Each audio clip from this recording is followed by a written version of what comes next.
Hello engineers, welcome to the world of civil Guruji. एक बार फिर से आपका बहुत बहुत स्वागत है civil Guruji the civil engineers training institute में। जैसे आप देख पा रहे हैं, हमारे जो ट्रेनीज है यहाँ पे परफॉर्म कर रहे हैं level transfer with help of auto level. जैसे ये देख पा रहे हैं, ये जो मशीन है, ये मशीन है ऑटो लेवल। इसकी हेल्प से बहुत सारे काम किए जाते हैं, जिसमें पहला जो सबसे इम्पॉर्टेंट काम है लेवल्स को ट्रांसफ़र करना। मतलब हर एक सतह, जैसे आप देख पा रहे हैं, ये जो हाइट है इसकी, ठीक है, ये जो लेवल है, इस लेवल को अगर मुझे उस तरफ ट्रांसफ़र करना है तो क्या प्रोसेस है, किस तरीके से किया जाता है, इसको यहाँ पे प्रैक्टिकली अनुभव करके किया जा रहा है। ठीक, तो यहाँ पे जो हमारे ट्रेनीज़ हैं, इनसे मैं बात करता हूँ और यही आपको बताएंगे कि किस तरीके से लेवल्स को ट्रांसफ़र किया जाता है। तो भाई सबसे पहले आपका नाम? युवराज। कहाँ से युवराज? बिलासपुर से। ठीक है, तो कौन से दिन की क्लास है ये? 17th डे की क्लास चल रही है आपकी, है ना? ठीक है, कैसा रहा आपका अभी तक का एक्सपीरियंस? बहुत अच्छा था। प्रैक्टिकल ट्रेनिंग के साथ साथ जो भी एस्टिमेशन से जो भी रिलेटेड है, कैलकुलेशन वगैरह जो कॉलेज में दिक्कत होता है उसको एकदम अच्छे से समझाया जाता है। ठीक, नाइस। तो अभी जो आप लेवल ट्रांसफ़र कर रहे हो, है ना, क्या क्या बातों को ध्यान में रखा कि क्या चीज़ें इंपॉर्टेंट है? तो जैसे फॉर एग्जांपल सबसे पहला जो प्रोसेस था लेवल ट्रांसफ़र करने का, तो क्या चीज़ आपने सबसे पहले की? सबसे पहले सर ट्राइपॉड को आपने सेट किया सबसे पहले। तो अभी फ़िलहाल आपका ट्राइपॉड जो है वो शिफ्ट होने के लिए चला गया है ना? चलिए वहीं चलते हैं और आपसे जानते हैं इसके बारे में और अच्छे से। तो थोड़ा आराम से हम यहाँ से चलते हैं, क्योंकि यहाँ पे लूज सॉइल है और हमारे जो ट्रेनीज़ हैं यहाँ पे ऑलरेडी सेटिंग करना स्टार्ट कर दिए। और एक टीम आपको वहाँ पे भी दिख रही है, देखिए वो दूर कहीं पे आपको एक टीम दिख रही है दूसरी, वो भी लेवल ट्रांसफ़र वहाँ पे कर रहे हैं और यहाँ पे एक दूसरी टीम है। तो चलिए युवराज आपसे ही जानते, तो ये जो है ये बेसिकली क्या है, बताइए अच्छे बारे। ये ट्राइपॉड है। ओके, इसमें हमारा ऑटो लेवल का जो मशीन है उसको रखा जाता है। ठीक है, तो सबसे पहले इसको सेट करते करते क्या ध्यान में रखना है कि ये कैसा होना चाहिए, बताइए। इसका जो एंगल है वो 0 होना चाहिए। हाँ, और लेवल होना चाहिए बेसिकली, है ना? ठीक है, ओके, नाइस, बहुत बढ़िया। चलिए विष्णु, आपसे जानते हैं कि ये जो ऑटो लेवल आपने हाथ में रखा हुआ है, इसको यहाँ पे कैसे सेट करते हैं? तो सबसे पहले क्या ध्यान रखना पड़ता है? क्या आपको बताया गया है कि इस ऑटो लेवल को आपको कहाँ पे क्या चीज़ करनी है पहले, उसके बाद ही आप यहाँ पे रखेंगे, बताइए। सर सबसे पहले इसमें हाँ, जो स्क्रूज है इसको हम क्या कहते हैं? लेवलिंग स्क्रू, है कि नहीं? तो ये जो लेवलिंग स्क्रू है, इसे हमें क्या करना चाहिए सबसे पहले? तीनों तरफ से लेवलिंग स्क्रू को देख लेना चाहिए। तीनों तरफ से जो लेवलिंग स्क्रूज है उनको एक लेवल में लाना चाहिए, है ना? तो यहाँ पे देखते हुए आप यहाँ पे एक लेवल में लाने की कोशिश कर रहे हैं। जैसे यहाँ पे आप ध्यान से देखेंगे, आपको यहाँ पे एक स्क्रू दिखेगा, एक छोटा सा स्क्रू आपको नज़र में आएगा, उसके टॉप में हम रख लेंगे। ठीक है, तो तीनों स्क्रू को टॉप में रखिए जल्दी से।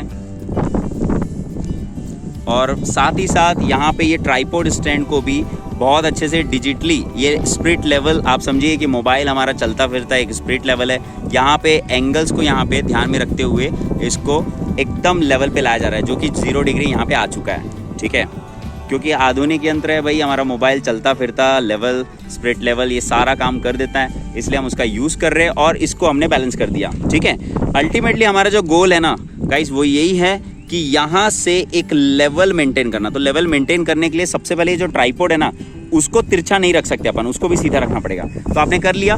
तो अभी जो काम किया गया है, एक मिनट हाथ हटाएंगे, तो अभी जो काम किया गया है, ये जो दिख रहा है आपको, ये तीनों है ना एक लेवल में आ गया है। ये तीनों है ना एक ही लेवल में आ गया है, जिसके लिए तीनों स्क्रूज को थोड़ा सा घुमा के वो टॉप में, छोटे छोटे स्क्रूज के थोड़े टॉप में रखा गया, ताकि तीनों एक लेवल में आ जाए। ठीक है, बहुत बढ़िया।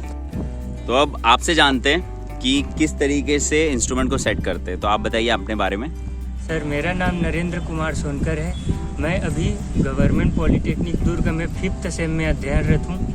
चलिए आपको बताते हैं कि इंस्ट्रूमेंट को लेवल पे कैसे करते हैं। ठीक है, ओके। सबसे पहले ये जो लेवलिंग स्क्रू है वो हमारे पैरेलल होना चाहिए। ठीक है। जहाँ से हम देख रहे हैं लेवलिंग स्टार्ट, जैसे ये अभी रखा है ना, मतलब एग्जैक्टली आप देख पा रहे हैं, ये जो दिख रहा है, और इस तरफ से हम क्रॉस सेक्शन वाइज से देखेंगे, इस तरफ से। 1 सेकंड रुकिएगा, 1.2 ये देखिए यहाँ पे 2 स्क्रू आपको दिख रहा है। आप यही कहना चाहते हैं Yes, कि ये 2 जो स्क्रू है और ये जो है, ये तीनों एक पैरेलल कंडीशन फॉलो करना चाहिए, है ना? Yes, और फिर उसके बाद आपको कैसे करना है, मतलब ये जो बबल है वो बीच में कैसे आएगा, सेंट्राइज कैसे होगा बताइए। सर जो बबल है यदि शार्प साउथ और शार्प नॉर्थ में है। हाँ तो शार्प किसको बोल रहे हैं, यहाँ पे पेन रखिए, शार्प किसको बोल रहे हैं? ये यदि नॉर्थ है और हाँ। ये साउथ है। हाँ ये वाला जो है ना, यहाँ पे अगर हम डायरेक्शन बनाए तो ये वाला नॉर्थ में कह रहा हूँ शार्प, और ये शार्प साउथ कर रहा हूँ, है ना, ठीक है। यदि दोनों के करीब है हाँ तो हम लोग मात्र सिंगल लेवलिंग स्क्रू का हाँ उपयोग मतलब करते सिंगल, मतलब ये देखिए, ये स्क्रू को यूज करने का टेक्निक थोड़ा सा अलग होता है कि ये दो स्क्रू को एक साथ यूज किया जाता है Yes, ना। sir. कौन से डायरेक्शन में यूज करके बताओ एक बार, कैसे यूज करते हैं। ये देखिए दोनों हाथों से, या तो अंदर की तरफ हैं। ये इनवर्ट, या तो ये या तो आउटवर्ड, है ना, Yes, दोनों sir. को एक साथ। और ये जो सिंगल स्क्रू है इसको कैसे यूज करते हैं, एक सिंगल की तरह, मतलब अकेले यूज करना, या तो इनवर्ट या तो आउटवर्ड, ठीक है। तो अभी अब क्या होगा, फिर जैसे जैसे बबल सेंटर में आते जाता है उस हिसाब से हमें स्क्रू को करना होता है। यदि सेंटर में आ गया है उसी के बाद ही हमें रीडिंग्स लेना है ना। होता है। तो यहाँ पे क्या हुआ कि अभी जो बबल था वो मान लीजिए नॉर्थ में, ठीक है, तो नॉर्थ में और साउथ में अगर शार्प है तो हमने एस फॉर सिंगल स्क्रू का यूज करते हुए उसको अंदर लेके आया, ये कहना चाह रहे हैं यस आप? सर। ठीक है, नाइस, बढ़िया, कंटिन्यू करें प्लीज। नेक्स्ट चलिए आपसे बात करते हैं, आपका नाम? Okay Ragini, nice. तो ये जो कैलकुलेशन आप परफॉर्म कर रहे हैं, है ना, पहले इसके बारे में बताइए थोड़ा सा, ये क्या चीज़ है? जी, पहले तो हम लोग एक ट्राइपॉड वाला स्टेशन सेट कर लेते हैं। हाँ। और फिर हमारा फर्स्ट रीडिंग आता है जो कि बीएस होता है बैक Okay. साइड। और तो फिर आपने अपना बेंचमार्क कहाँ पे रखा था ये बताएंगे, किस तरफ आपने रखा था बेंचमार्क? हाँ ये देखिए, वो जो दूर कहीं पे डी मार्ट दिख रहा है ना, ये डी मार्ट एक्चुअली देखिए डी मार्ट है, तो उसका जो वो गेट है वो हमारा बॉटम जो था वो हमारा बेंचमार्क था, ठीक है। तो वहाँ का जो रिड्यूस लेवल है, मतलब आरएल कितना लिया हमने? आरएल हमने लिया 100 लिया। ठीक है। और फिर हमारा बीएस से आरएल